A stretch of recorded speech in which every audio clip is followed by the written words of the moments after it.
नमस्कार, आप देख रहे हैं न्यूज नेशन में हूं पिनास त्यागी। हमारे खास कार्यक्रम रहस्य में आपका स्वागत है। आपने कोहिनूर हीरे के बारे में बहुत सुना होगा और उससे भी ज्यादा सुना होगा इस हीरे के अभिशाप के बारे में। कहा जाता है कि अरबों रुपए का यह हीरा जिसके पास भी पहुंचा वो कंगाल हो गया। तो क्या है इस हीरे के पीछे का सच? आज हम इसी रहस्य की पड़ताल करेंगे। क्या एक पत्थर राजे, रजवाड़ों, सुल्तानों और बादशाहों के साम्राज्य को मिट्टी में मिला सकता है? तूने मुझे अपना सेवक बना के नवाजा है। क्या हर किसी को चकाचौंध कर देने वाला एक बेशकीमती हीरा अपने मालिक की मौत का सबब बन सकता है? क्या एक हीरा आधी दुनिया जीत चुके किसी मुल्क के साम्राज्य को समेटकर आधा कर सकता है? अगर नहीं तो दुनिया के सबसे बेशकीमती हीरे कोहिनूर के पीछे अभिशाप की कहानी किसने लिखी? जो हीरा सदियों से अभिशाप में लिपटा हो, उसे पाना हर किसी के लिए सबसे खूबसूरत सपना क्यों है?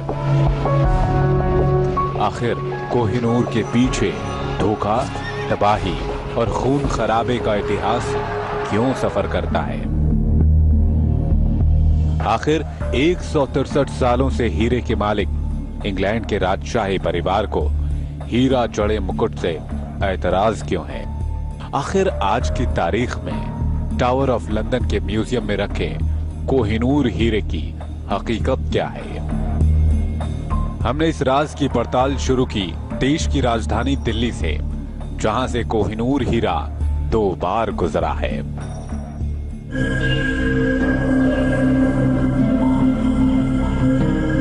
जिस कोहिनूर हीरे को दुनिया का सबसे चमक भरा अभिशाप कहा गया, उसका सफर आज के आंध्र प्रदेश के गुंटूर जिले से शुरू हुआ। कहा जाता है कि कभी गुंटूर के गोलकुंडा में हीरे की खदानों में काम करते वक्त मजदूरों को एक बेशकीमती पत्थर हाथ लगा और उस पत्थर की चमक से गोलकुंडा का पूरा किला चमक उठा। लेकिन कोई नहीं जानता था कि दरियाई नूर और नूर उन ऐन जैसे विश्व प्रसिद्ध हीरे देने वाले गोलकुंडा के खदान ने एक ऐसा हीरा उगला है जो अभिशप्त बनने वाला है। गोलकुंडा के खदान से हीरा कब बाहर निकला ये कोई नहीं जानता, लेकिन माना जाता है कि साल 1100 में गोलकुंडा के खदान से कोहिनूर हीरा निकला होगा और उस वक्त उसका आकार मुर्गी के एक छोटे अंडे के बराबर था। कहते हैं कि कोहिनूर हीरा आंध्र प्रदेश राज्य के गुंटूर में स्थित गोलकुंडा की खदानों से निकला था, जिन खदानों से दरियाई नूर और नूर उन-ऐन जैसे विश्व प्रसिद्ध हीरे भी निकले हैं। लेकिन ये हीरा खदान से कब बाहर निकला, इस बारे में पुख्ता जानकारी इतिहास से भी नहीं मिलती।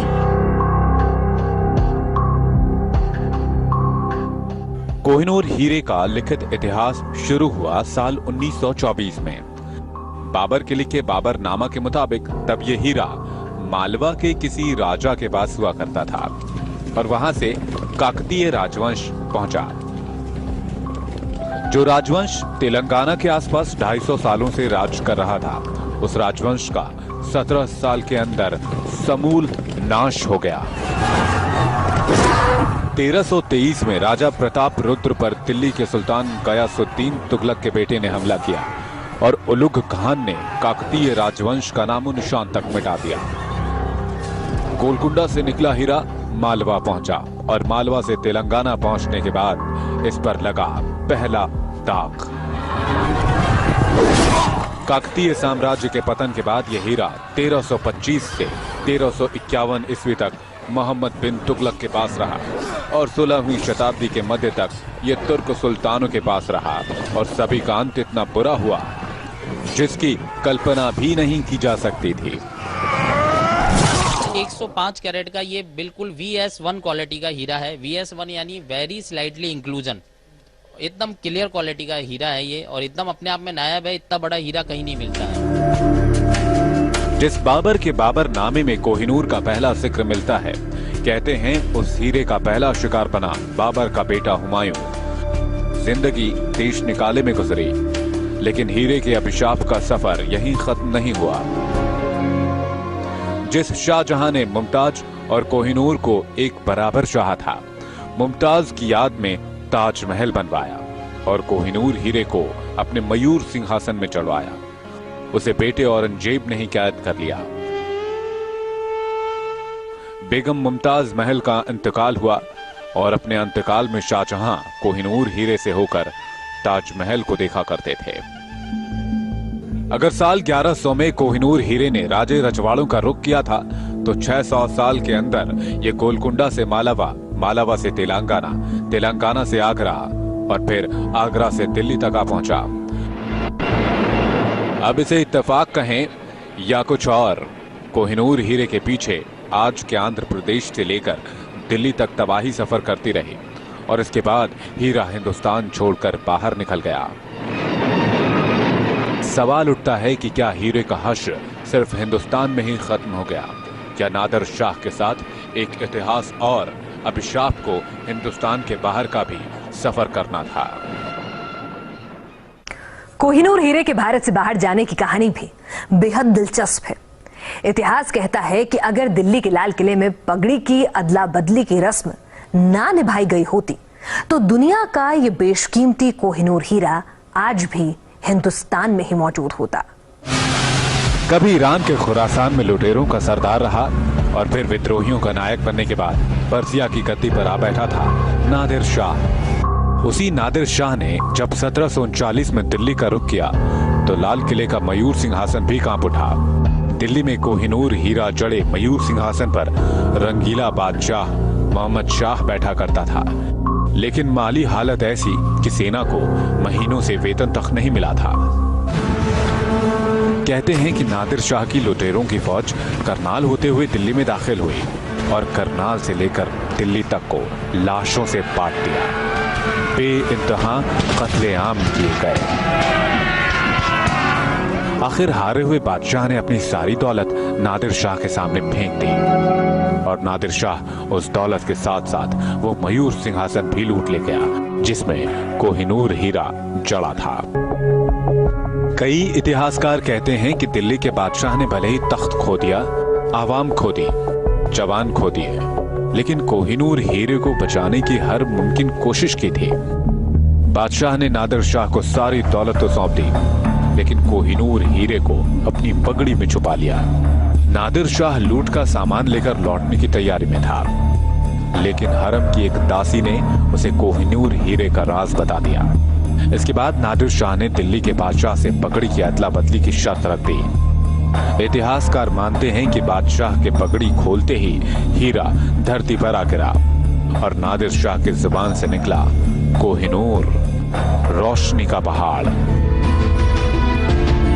इसी के बाद हीरे का नाम कोहिनूर पड़ गया और वो दिल्ली से होते हुए पर्सिया पहुंच गया।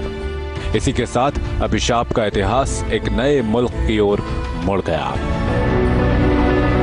कोहिनूर हीरा पर्सिया तो चला गया, लेकिन उसे एक बार फिर भारत लौटना था और लंदन के सफर पर निकलना था। काकतीय राजवंश का समूल नाश करने के बाद इस हीरे को मोहम्मद बिन तुगलक ने हासिल किया और तभी से ये हीरा मुगल सल्तनत के पास रहा और उन्हीं सुल्तानों और बादशाहों से होता हुआ ये हीरा आगरे से दिल्ली लाया गया, लेकिन दिल्ली अंग्रेजों की हो गई, इसलिए ये हीरा इंग्लैंड चला गया।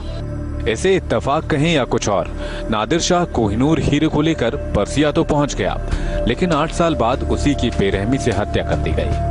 इतिहास कहता है कि नादिर शाह की हत्या के बाद उसके वंशज कोहिनूर हीरा लेकर अफगानिस्तान भाग गए, जिसके बाद ईरान ने अफगानिस्तान पर आक्रमण किया। आखिर लाहौर के राजा रणजीत सिंह ने अफगानिस्तान की रक्षा की और अफगानिस्तान ने रणजीत सिंह को सौगात में कोहिनूर हीरा दे दिया। कोहिनूर हीरा एक बार फिर हिंदुस्तान आ पहुंचा और हीरे के साथ ही आ पहुंचा अभिशाप। हीरा के मालिक बनने के कुछ ही सालों में राजा रणजीत सिंह भी काल के काल में समा गए। उनके 9 साल के बेटे दलीप सिंह अंग्रेजों की साजिश का शिकार हुए।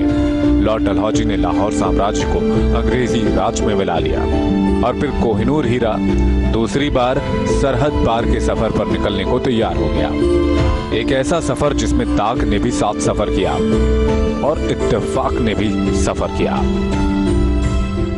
कोहिनूर हीरे के इतिहास में यह हीरा सबसे ज्यादा वक्त तक ब्रिटेन की राजशाही के पास रहा है। लॉर्ड डलहौजी ने लाहौर रियासत का अंग्रेजी हुकूमत में विलय कराया और फिर महारानी विक्टोरिया के सामने कोहिनूर हीरे को भी सरेंडर कराया गया। लाहौर के विलय के दूसरे साल 1850 में एक 9 साल के सिख राजा दलीप सिंह को महारानी विक्टोरिया के सामने पेश किया गया। दलीप सिंह के हाथ में एक रेशम का कुशन था और उसमें सहेज कर रखा हुआ कोहिनूर हीरा। आखिर नन्हे राजा ने जब महारानी को वो कोहिनूर हीरा पेश किया तो ब्रिटिश राजशाही की चमक और भी तेज हो गई। भारत के तब के लॉर्ड वायसराय डलहौजी पंजाब के आखिरी शासक दलीप सिंह को लाहौर से 6,760 किलोमीटर दूर लंदन ले गए थे और एक समारोह में हिंदुस्तानी शासक ने ब्रिटिश राजशाही के सामने कोहिनूर हीरे को सरेंडर कराया। 186 कैरेट का कोहिनूर हीरा अपने इतिहास में कभी नहीं बिका, लेकिन मुगल मानते थे कि ये पूरी धरती के आधे दिन के खर्च के बराबर है। आज की तारीख में इसकी कीमत का अंदाजा इसी से लगा सकते हैं कि दशकों पहले हांगकांग का पिंक हीरा $46 मिलियन में बिका था, जो महज 24.78 कैरेट का था, जबकि दोबारा तराशे जाने के बाद भी कोहिनूर 105 कैरेट का है। कोहिनूर हीरे की कीमत क्या है ये कोई नहीं जानता, लेकिन ये हीरा बेश कीमती है, जो 700 साल से ज्यादा पहले से ही अभिशप्त करार दिया जाता रहा है। 1306 में एक संस्कृत ग्रंथ में लिखा गया कि इस हीरे को या तो ईश्वर धारण कर सकता है या फिर कोई महिला। अगर कोई पुरुष इस हीरे का इस्तेमाल करेगा तो उसका समूल नाश हो जाएगा। अभिशाप की ये कहानी ब्रिटिश राजशाही तक भी पहुंची और ये महज इत्तेफाक नहीं कि ब्रिटेन में जिस मुकुट में कोहिनूर जड़ा है उसे सिर्फ महारानियों को पहनने की इजाजत है, किसी भी राजा के पहनने पर पाबंदी है।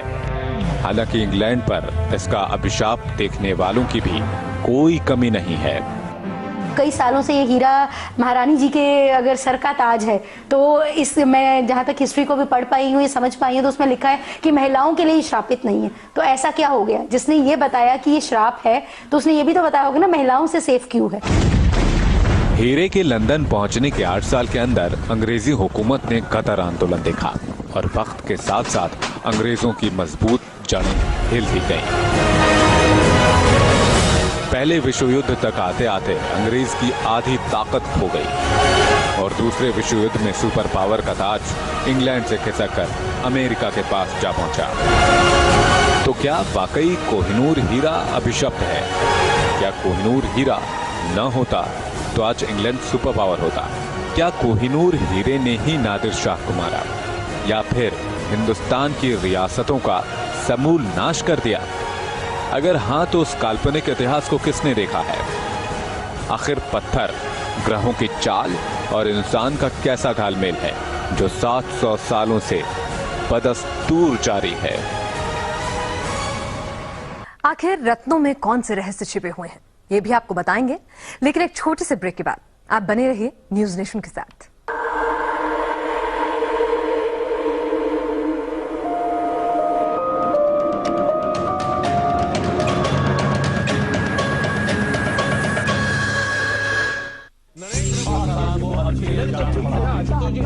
सवालों का शोर आज भी है, जवाबों की गूंज अब भी है, ना तासीर बदली ना आवाज।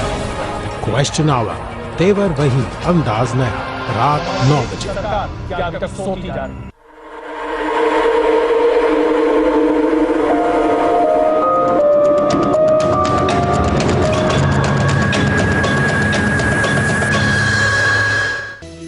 ज्योतिष की दुनिया में हीरे ही नहीं, कई पत्थरों का एक बहुत बड़ा बाजार है।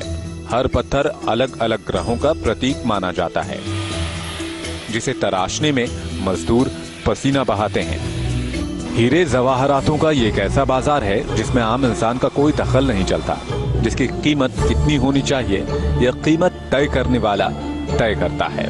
असली और नकली का फर्क सिर्फ जौहरी पहचानता है।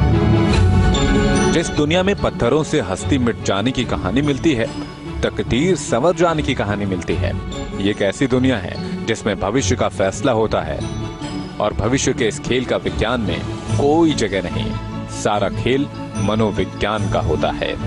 मेरे ख्याल से परमात्मा ने सबको एक जैसा दिमाग दिया है, जहां मैं मानती हूँ उस दिमाग को शार्पनिंग करना आपके हाथ में है। कोई मैनिपुलेशन करना सीख जाता है, अगर आपका IQ कम है, बुक्स पढ़िए, नॉलेज लीजिए तो IQ भी बढ़ जाएगा। EQ कम है, उस पर भी अगर हम काम करें तो EQ भी बढ़ जाएगा। तो दुनिया में बहुत सारी चीजें हम कुछ इनहेरेंट एबिलिटीज होती हैं, कुछ लर्नड एबिलिटीज होती हैं, जो वक्त के साथ हम कंडीशनिंग या लर्निंग कहते हैं। अगर वो करें तो चीजों में और व्यवहार में चेंजेस आते हैं और सोच में बदलाव आता है। बट वो सब कुछ कहीं ना कहीं परमात्मा ने दिमाग दिया है, उसको कितना और कब यूज करना है वो हमारे हाथ में। हम सब सिलेक्टिव होते हैं, जहां यूज करना चाहते हैं वहां करते हैं और जहां नहीं यूज करना चाहते वहां नहीं करते हैं। तो क्या वाकई गोलकुंडा से निकला कोहिनूर हीरा मालाबा, तेलंगाना, दिल्ली, पर्सिया, अफगानिस्तान, लाहौर में तबाही मचाता हुआ इंग्लैंड तक पहुंचा, या फिर ये महज इत्तेफाक है? इतिहास कहता है कि लाहौर के जिस 9 साल के राजा दलीप सिंह ने महारानी विक्टोरिया को अनमोल तोहफा सौंपा, उनकी 1893 में पेरिस में मौत हो गई और मौत के वक्त राजा दलीप सिंह फक्कड़ हो चुके थे, पाई पाई के मोहताज थे। सवाल उठता है कि अगर वाकई कोहिनूर हीरा ही सिख साम्राज्य का अभिशाप बना तो हीरे से दूर होने के बाद एक राजा रंक क्यों बन गया? सवाल ये भी है कि अगर इंग्लैंड में कोहिनूर हीरे को महारानियों ने ही पहना तो भी उसका साम्राज्य क्यों सिमट गया? अगर वाकई कोहिनूर हीरे ने तबाही मचाई तो हिंदुस्तान और पाकिस्तान इस हीरे पर दावा क्यों करते हैं? कोई नहीं जानता कि कोहिनूर हीरा अभिशाप के साथ कई मुल्कों का सफर करता रहा या इतिहास के साथ सफर करता रहा, लेकिन इतिहास के पन्नों में एक हकीकत जरूर दर्ज है कि कोहिनूर हीरा हिंदुस्तान की धरती से निकला, जो कभी हिंदुस्तान का अनमोल खजाना था, जो आज इंग्लैंड की महारानी के ताज का हिस्सा है। तो कोहिनूर हीरे का 900 साल का इतिहास लुभाता भी है, डराता भी है, लेकिन कोई नहीं जानता कि इसकी वजह हीरा ही है या फिर कुछ और। तो आज के रहस्य के इस शो में बस इतना ही। देश और दुनिया की हर खबर के लिए देखते रहिए न्यूज़ नेशन।